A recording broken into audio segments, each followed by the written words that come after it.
Today we will start the compressibility and consolidation. What are these terms? We will first try to understand this thing. When a soil mass is subjected to compressive force like all other materials, its volume decreases. This is the soil mass, and when forces are acting on it, its volume generally decreases. Now this property of the soil due to which the decrease in the volume occurs under compressive force is known as compressibility of the soil. This compression of the soil mass due to the external force that is being acted over it is termed as the compressibility of the soil mass. This is the property. This is compressibility. Now this decrease of the volume of soil mass, this decrease in the volume of the soil mass can happen due to several reasons. What are the reasons? First one is a compression and expulsion of the pore air. For the expulsion of pore air. Second one, for the expulsion of the pore water.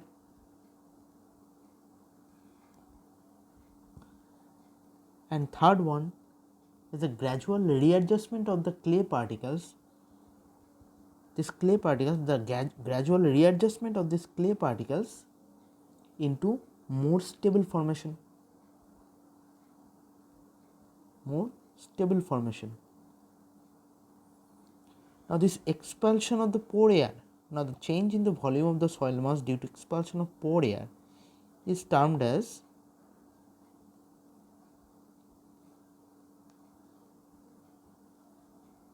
compaction.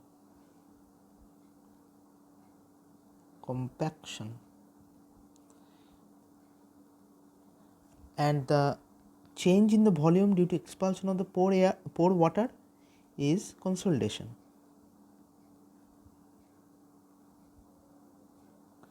This thing is termed as consolidation. Now the reduction in the volume of the soil mass results in the change of lateral and vertical dimension of the soil mass. Now as the soil being infinitely large in lateral direction, soil is infinitely large in its lateral direction, hence a change in the dimension in its direction is considered to be negligible.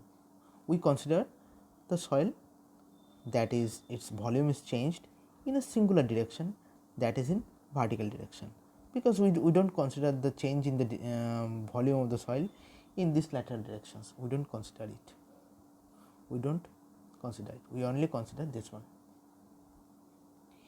In other words, the settlement of the soil is the gradual sinking of the structure due to the compression of the soil below. So the total settlement of the soil can be expressed as settlement, that is immediate settlement, the settlement of the primary consolidation, which is called as 1 degree consolidation, plus settlement due to secondary consolidation or 2 degree consolidation.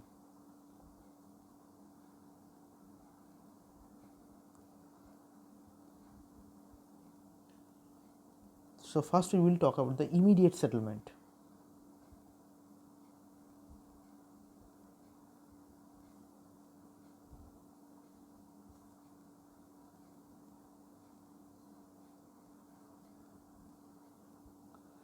If the soil is initially partially saturated, the expulsion of the air as well as compression of the pore air may be take place with the application of external load, which is termed as the initial compression. This is an immediate phenomenon. If you give force over here, its volume just decreases, or I would say that its depth decreases. This is immediate. This is the immediate settlement. After initial compression, the soil reaches into fully saturated state after initial compression, and further reduction in the volume occurs due to the expulsion of pore water, that is the water present in the soils.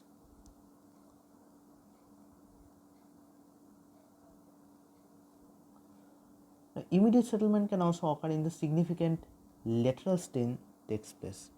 Now, due to this immediate settlement, significant lateral strain takes place. Now, this is due to the deformation of the soil under undrained condition. Now, this immediate settlement that has happened, that can be calculated from the elastic theory.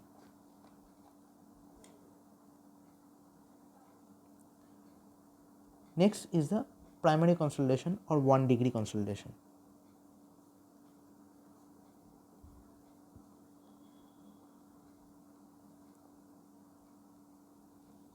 Now, the primary consolidation occurs, this is also called as the primary consolidation. This is also called as the primary consolidation. Now, what is this primary consolidation? This primary consolidation occurs due to expulsion of excess pore water that is present within the soil. Just already told you, under pressure. Now, it is a time dependent phenomenon. For example, when a structure is built over a layer of saturated clay, when a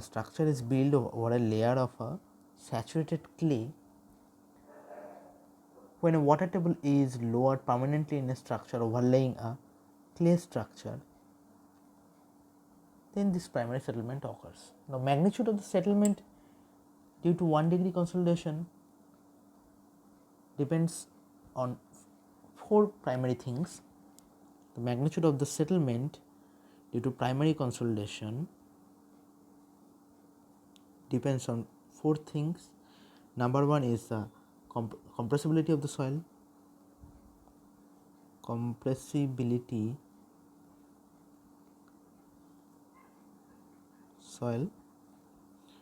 Number 2 is the magnitude of the stress increases.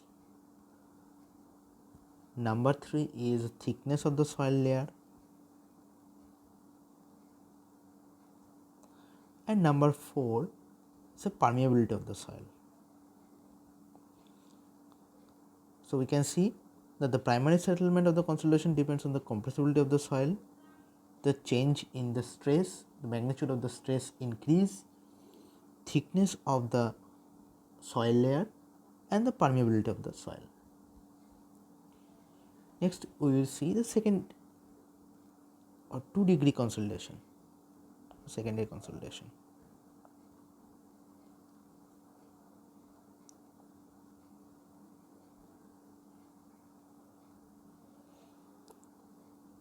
Now, this 2-degree consolidation, experimentally it has been shown that the compression of the soil layer do not cease when the excess pore water pressure has been completely dissipated to 0.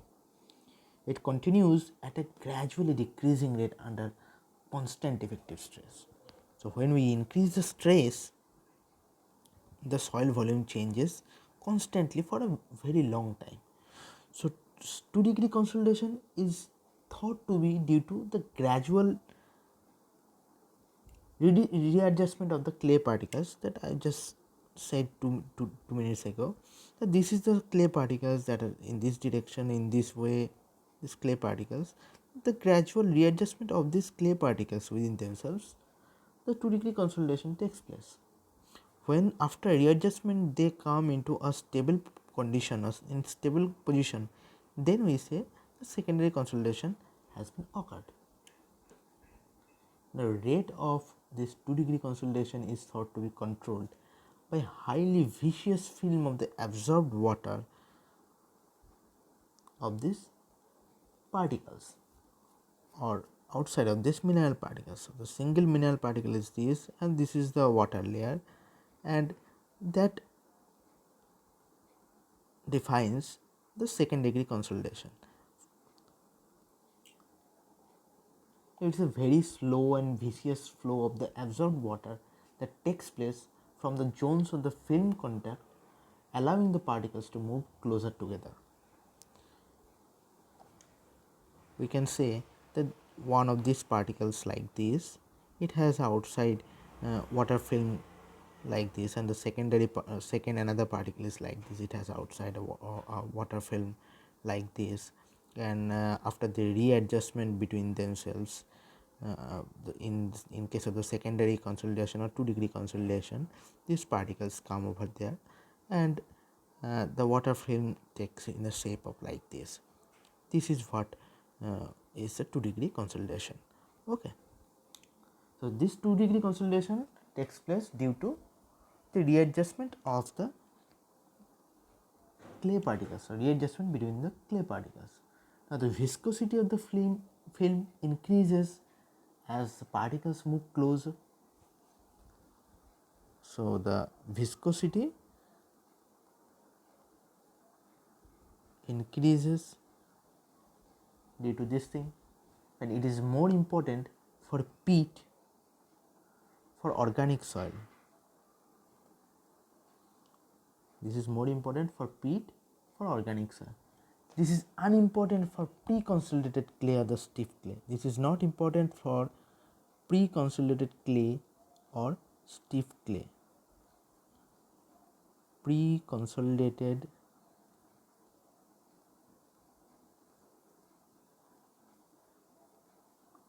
clay, not important.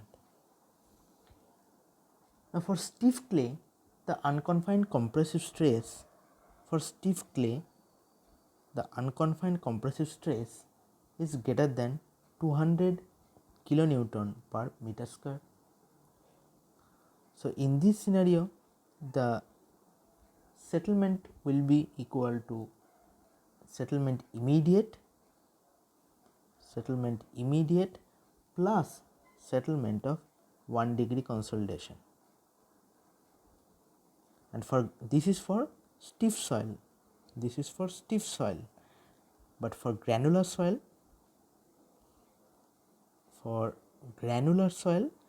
this SI will be what? This SI will be simply S immediate, the settlement due to the immediate settlement. We have to remember that in case of the coarse grained soil, only the volume change resulting from the change in the loading occurs immediately after the loading increases, and the water pressure dissipates rapidly due to high permeability. Now this is called the drainage loading. This is called as the drained loading.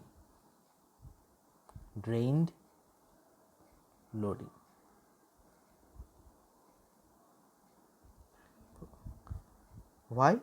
This change of volume takes place due to the expulsion of the pore water, and that happens very rapidly due to its higher permeability, and that load is termed as the drained loading, this loading condition.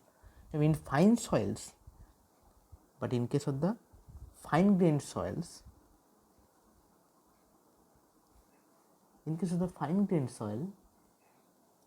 its permeability is low. So the soil is undrained as the load is applied. When we apply the load, soil is undrained. This is a slow seepage occurs in this condition. Here seepage is slow. Slow seepage occurs in this case, and excess pore water dissipates.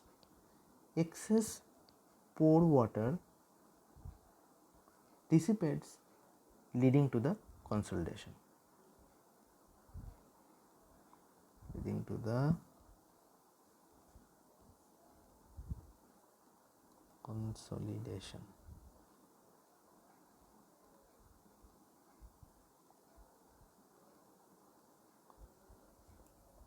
Okay. Hence, in case of the coarse grained soil, 1-degree consolidation is 0. In case of the coarse grained soil, the 1-degree consolidation is 0. You have to remember this. 1 number question comes from this type of information. Why 1-degree consolidation is 0 for coarse grained soil? Due to its higher permeability, and due to the drained loading, the expulsion of the pore water happens very rapidly, and that is why its 1 degree consolidation is 0. But we consider the 1 degree consolidation in case of the fine grained soil. So, we will specifically study this consolidation mainly in case of the fine grained soil.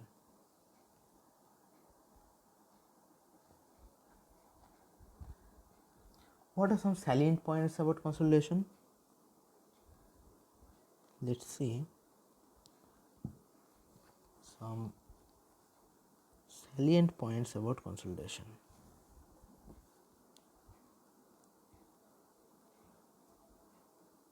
Salient points about consolidation. What are some salient points about consolidation? In the analysis of the consolidation theory, we consider only 1 degree consolidation. In case of the analysis of the consolidation, we only consider about the 1 degree consolidation. 1 degree consolidation.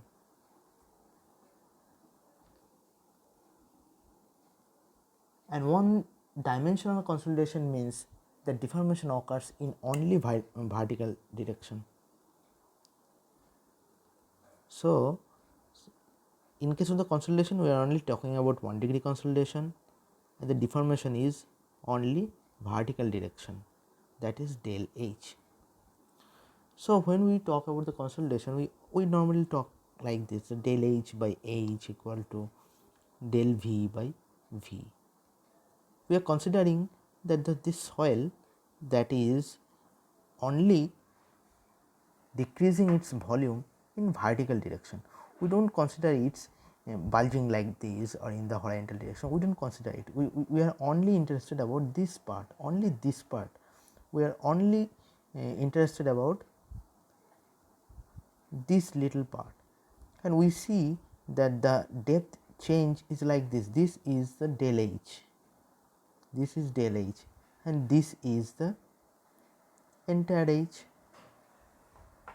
This was the primary H and this is the del H.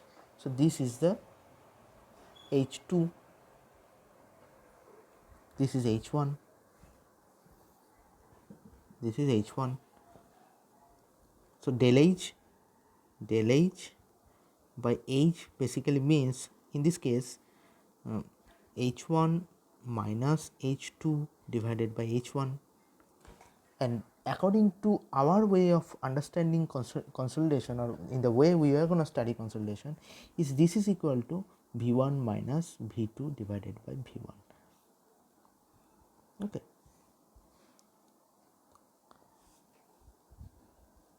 Due to one dimensional consolidation assumption, the lateral strain is considered 0. Lateral strain is considered 0, and one dimensional consolidation is realized when the loading area is large, and there is lateral confinement such that the lateral strain is 0. So, these are the conditions of 1 degree consolidation.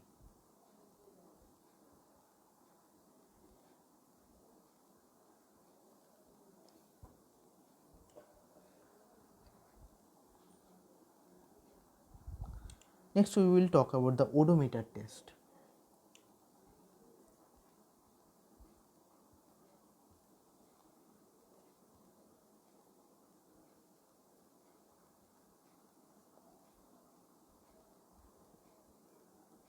What is the odometer test?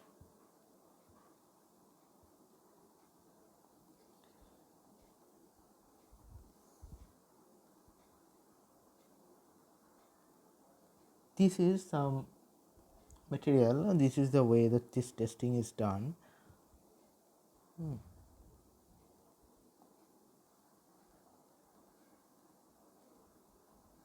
We are giving load in this case. Here is the soil that is kept over here within this bracket. There is the soil over here, and it is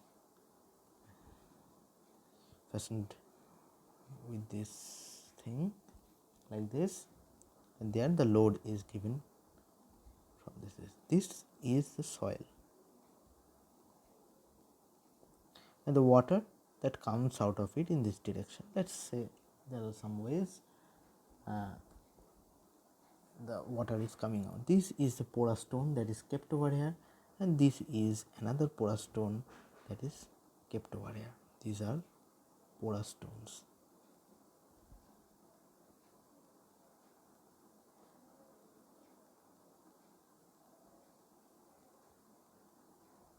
Okay. Now, the characteristics of the soil during one-dimensional consolidation or swelling can be determined by the means of this odometer test or consolidation test.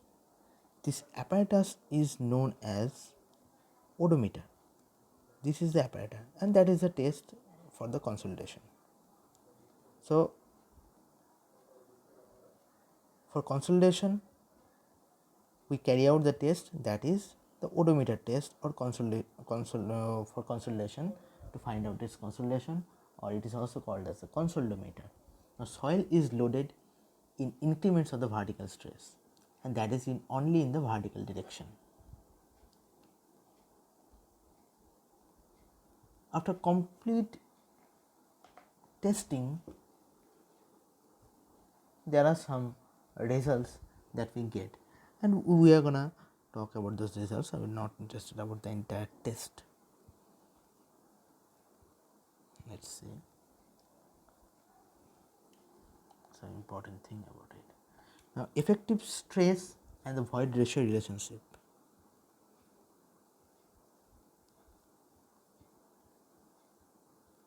Effective stress and void ratio relationship. Effective stress and void ratio relationships. What is this? The height of solid method. Height of solid. First one is the height of solid method.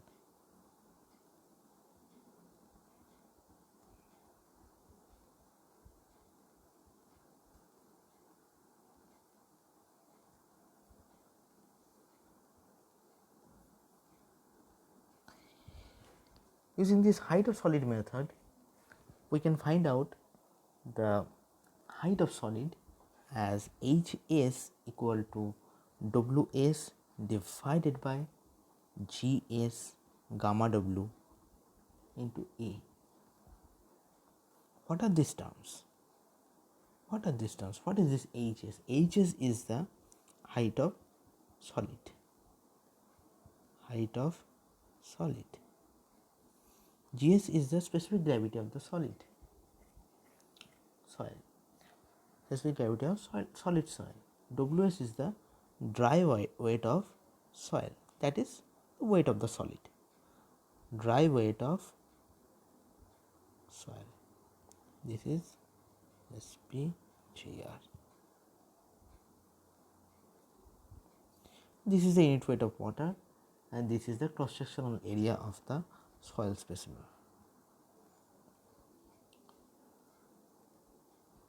Now, how do we get these terms or these values? Where do we get these E values? We find out these things, this dry weight. So, what is the void ratio that we get? This is the height of solid method, and we have to find out the effective stress and the void ratio relationship in case of this consolidation. How do you find this out? The void ratio value, that is E equal to H minus Hs divided by Hs. What is H? H is the height of the soil specimen, the entire height of the soil specimen, that is H1 plus minus del H. Now, what is this H1? This H1 is the height of the specimen at the beginning of the stress increment. The height of this specimen at the beginning of the stress increment, this is the H1. What is the del H? Change in the thickness after the stress increment. This is the del H. This is del H. So this complete H is this one, this term. What is H is? I have already said this is the height of the solid. This is the height of entire specimen. This is the height of entire specimen. There are voids too. This is only the height of solid. Height of solid, not the entire soil. Height of solid specimen. And another relationship, E equal to A into H minus A into HS divided by A into HS. That can also be said as V minus PS divided by VS. We can also find out the relationship between the effective stress and void ratio in the method of change in void ratio method. The second method is change in void ratio method. Change in void ratio method. What is this method? The soil at the end of the test is assumed to be saturated. That is S equal to 1. The saturation, degree of saturation is taken as 1.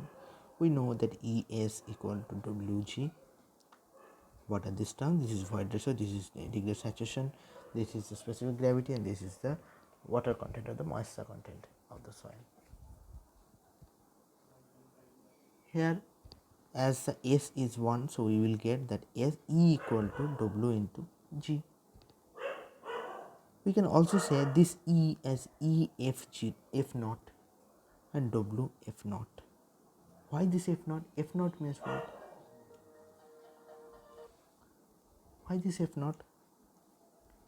This E F naught is a void ratio at the end of all stress increment or at the end of the test. Void ratio at the end of the test or the end of the all stress increment.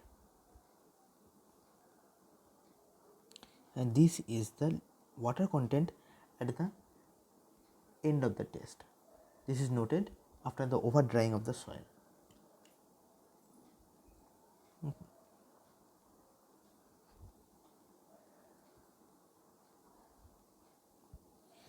If this is a soil sample, let's consider this as a soil sample. This is 1, this is the height of the solid, this is E naught primarily, and this is the height which we considered as V. After giving the load, what happens? The liquid goes out of it. The solid is the solid level is not gonna change. This is 1, that will be 1 after the test. But what will decrease? There will be decrease in the void. The void will change. Void will change due to the expulsion of the water. So this is del H. This is del H, and this is the new void ratio EF naught.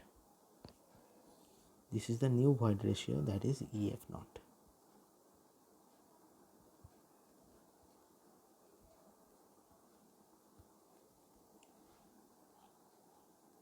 Now for one dimensional consolidation, for one dimensional consolidation, for one dimensional consolidation, we get a relationship as del V by V equal to del H by H, that is equal to del E by 1 plus E naught. What are these terms?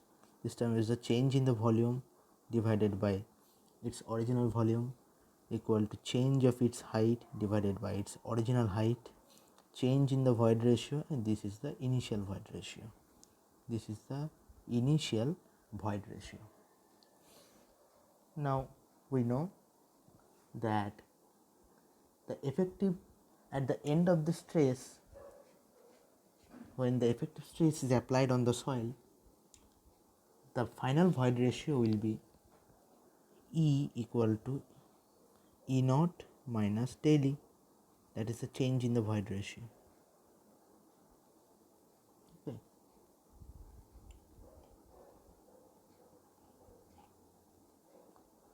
Now there can be some other methods also by working backwards from the known value of EF, that is the final void ratio and the final height of the soil at the end of each of the effective stress increment. We can also calculate the equilibrium void ratio, like in this way, that del H by HF naught, this is the final height, that is equal to del E by 1 plus EF naught. What are these terms? What is EF? What is EF? I've just showed in the previous picture. This is the EF, or you can also say this is EF naught, same thing. This is the HF naught, final height. This is del H, which can also be termed as del E. So we can also find a relationship of del H by HF, that is equal to del E by 1 plus EF naught, that is the final void ratio. Okay. Now what is E? Then from this one we can find out the primary value of the void ratio. The primary value of the void ratio can be found out in this way: E equal to EF naught, that is the final one, plus change in the void ratio. Okay.